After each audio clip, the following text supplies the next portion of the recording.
C'est l'heure du journal de l'Afrique. Soyez les bienvenus sur France 24. À la une ce soir, ce pas supplémentaire pour renégocier les contrats pétroliers, gaziers et miniers au Sénégal. Le Premier ministre Ousmane Sonko a nommé une commission chargée de travailler sur le dossier. C'était une promesse de campagne du président Diomaye Faye. Nous serons à Dakar dans ce journal. Un tueur en série en liberté au Kenya. L'homme arrêté en juillet s'est évadé de prison. Il aurait été aidé par des complices. Il avait été placé en détention après avoir avoué le meurtre de 42 femmes dont les corps avaient été retrouvés dans une décharge. Les détails dans ce journal. Et puis à la fin de cette édition, on vous emmène à Grand-Bassam, en Côte d'Ivoire. Vous verrez que la mangrove est en péril en raison de l'urbanisation anarchique des zones humides, pourtant bénéfiques pour l'environnement. Reportage à suivre. Le Sénégal veut renégocier ses contrats pétroliers et gaziers. Le Premier ministre Ousmane Sonko a nommé une commission pour travailler sur le dossier. Sa mission, trouver les failles dans les contrats avant d'engager les discussions avec les multinationales qui exploitent ces hydrocarbures sénégalais. La correspondance à Dakar, Deliman Dao. Cette nouvelle commission est chargée de réexaminer tous les contrats signés par le Sénégal dans les secteurs stratégiques. Il ne s'agit donc pas que des contrats pétroliers ou gaziers, mais ils occupent une part importante dans le travail de cette commission. Ousmane Sonko, le Premier ministre, a affirmé lors de l'installation de cette commission ce lundi que cette renégociation est un engagement politique de son parti, un engagement qui a été réaffirmé il y a quelques semaines par le président Bassirou Diomaye Faye lors d'un face-à-face avec la presse nationale, ce malgré les doutes émis par plusieurs experts du secteur, des doutes émis même par l'ancien président Macky Sall qui en mars dernier dans une interview avec Bloomberg avait affirmé que penser qu'on peut changer les contrats déjà signés avec ces compagnies est impossible, ce serait désastreux pour le Sénégal, avait-il affirmé, une position pas partagée par les nouvelles autorités. Ousmane Sonko a voulu préciser ce mardi que la logique n'a jamais été de tout raser, de tout remettre à plat, de tout nationaliser.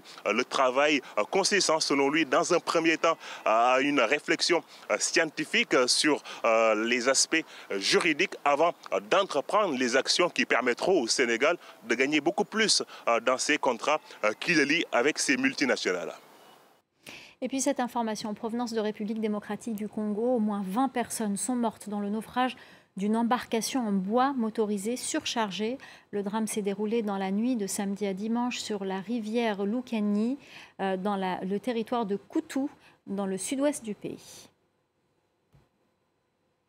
On en vient à l'épidémie de Mpox, alors que la RDC attend ses premières doses de vaccins la semaine prochaine. Les pays frontaliers prennent des mesures pour éviter la propagation de la maladie. L'Ouganda et le Kenya sont sur le qui-vive. Alexandra Kouarani. Détectée en juillet dernier en Ouganda, la nouvelle souche du Mpox met les autorités du pays en alerte. Nous avons déjà intensifié notre communication en matière de prévention. Et nous avons également veillé à ce que nos systèmes de laboratoire soient en mesure de prélever rapidement tout cas suspect pour le soumettre à des tests.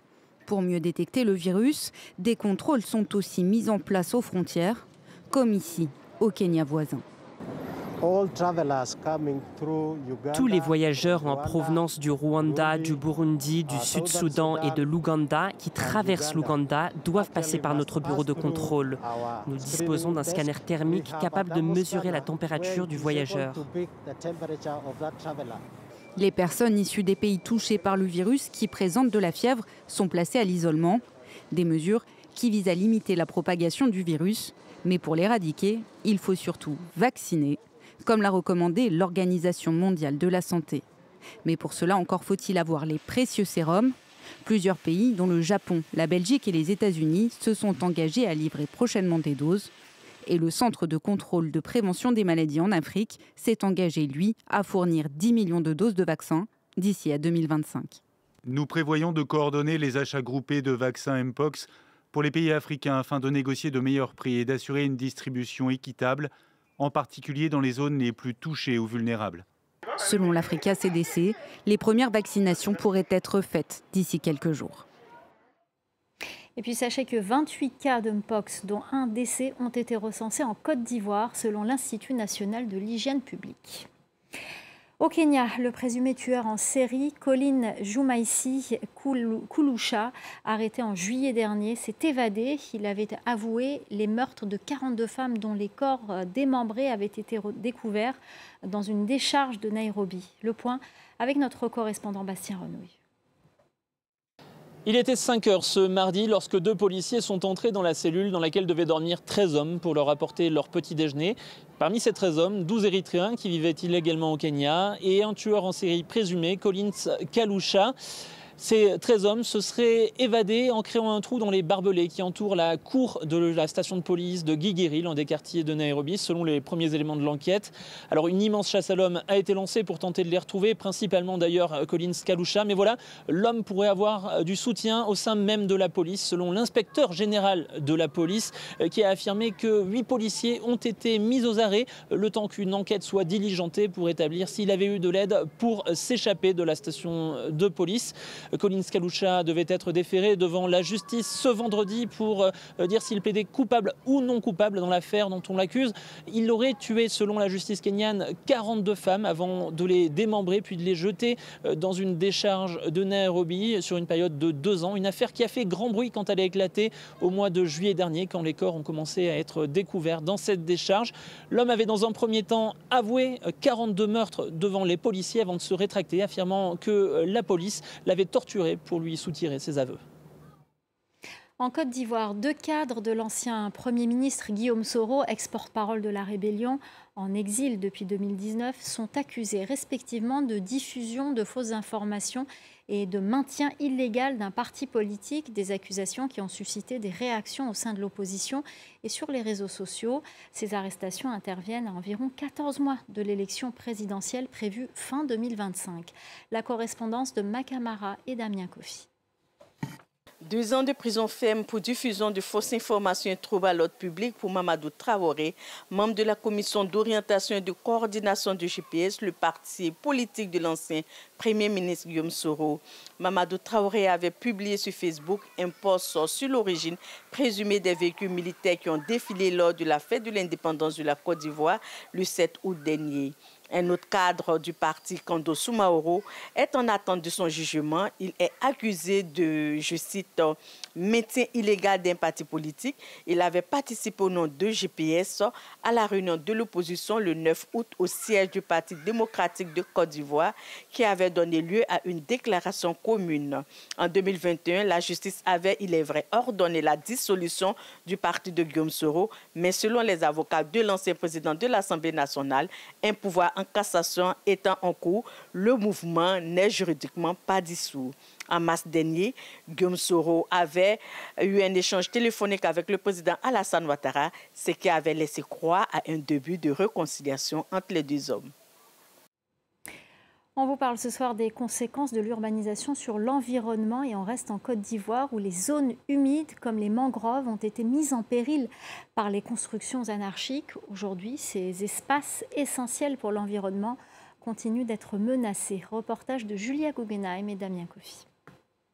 À une trentaine de kilomètres d'Abidjan, cette île sacrée est une des dernières oasis de mangroves de la zone. De cette végétation qui couvrait 500 km² du littoral dans les années 70, il ne reste que 30 km². Donc à la base, ces mangroves-là étaient des zones où ces poissons-là venaient se reproduire. C'était l'une des zones les plus poissonneuses de notre lagune. Des prédateurs sont venus, ils ont accaparé certains espaces. Et nous présentent des petits fonciers, on ne sait pas par quelle magie ils les ont eus. L'administration nous a dit qu'elle n'a produit aucun document qui permet aux gens de détruire la mangrove. Il y a des gens, par exemple, qui ont des gros soutiens politiques dans l'administration, qui font des abus, et ça donne ça. L'urbanisation galopante a eu raison de quasiment tout le rivage. Ils sollicitent des dragues pour pouvoir tirer du sable dans la lagune, pour pouvoir remblayer les terrains, pour pouvoir avoir la possibilité de construire comme ils veulent. Dans la majorité des cas, les bas-fonds remblayés pour rendre les parcelles constructibles sont pourtant elles aussi des zones humides qui rendent en temps normal de grands services à l'environnement. Les écosystèmes humides, ce sont les zones qui pompent l'eau. Quand il y a une grande pluie, ça stagne l'eau et ça permet l'infiltration dans la nappe phréatique, une infiltration lente. Ça conserve l'eau. Lorsqu'on a remblayé, on a fermé, on a bouché le système, ça veut dire que l'érosion devient forte. Et puis ça provoque les inondations. Des pratiques que le ministère de la Construction tente de limiter. Nous avons le code de la construction et de l'habitat qui a été adopté. Il y a le code de l'urbanisme et du foncier également qui a été adopté, pour ne citer que. La deuxième chose, c'est le contrôle qui a été renforcé pour éviter qu'on s'installe anarchiquement. Alors que le littoral de Bassam a même été classé site Ramsar, convention qui recense les zones humides d'importance internationale, sa protection peine toujours à devenir effective. Vous le savez, les albinos sont plus exposés au cancer de la peau en raison de la vulnérabilité de leur épiderme face aux rayons ultraviolets du soleil. La seule solution efficace à ce problème reste la crème solaire. Au Bénin, une ONG tente de sensibiliser les albinos au risque des rayons du soleil. Aurélie Couman.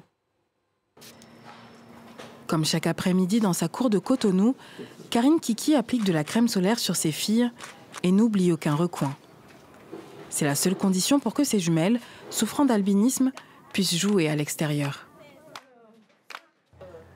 Leur peau est le seul problème qu'elles ont. Je les ai emmenées 3 fois chez un dermatologue. Je lui ai expliqué qu'elles enlèvent souvent la protection solaire que je leur mets. Il m'a conseillé de veiller à ce qu'elles ne s'exposent plus au soleil. Comme Karine, plusieurs familles atteintes d'albinisme rencontrent ce problème et sont exposées à des risques plus élevés de cancer de la peau. Pour encourager l'utilisation fréquente de crème solaire, cette directrice d'ONG organise des réunions de prévention. Je me suis dit, mais qu'est-ce qu'il faut faire pour faire savoir à nos frères albinos que le soleil était un danger? Il n'y avait pas de moyens, il fallait sensibiliser un grand nombre, c'est-à-dire pas que les albinos, les parents surtout. Avec une bouteille de crème solaire au prix de 9 000 francs CFA, soit environ 13 €, difficile pour ces familles aux revenus modestes de s'en procurer. Pour cette dermatologue, d'autres moyens de protection peuvent être efficaces. Par le port de chapeaux à large bord, tout ce qui est vestimentaire, les lunettes teintées, les lunettes solaires, des vêtements épais, sombres, couvrant les zones découvertes pour en fait limiter la dose de rayons ultraviolets reçus. En 2023, les effets du changement climatique sur les personnes atteintes d'albinisme ont été reconnus par l'ONU. L'organisation encourage les États à maintenir un prix accessible pour la crème solaire. Voilà, c'est la fin du Journal de l'Afrique. Merci aux équipes en régie, merci à Aurélie Couman, merci à notre chef d'édition Célia Caracena, merci à nos correspondants et merci à vous pour votre fidélité. Restez avec nous, l'info continue sur France 24.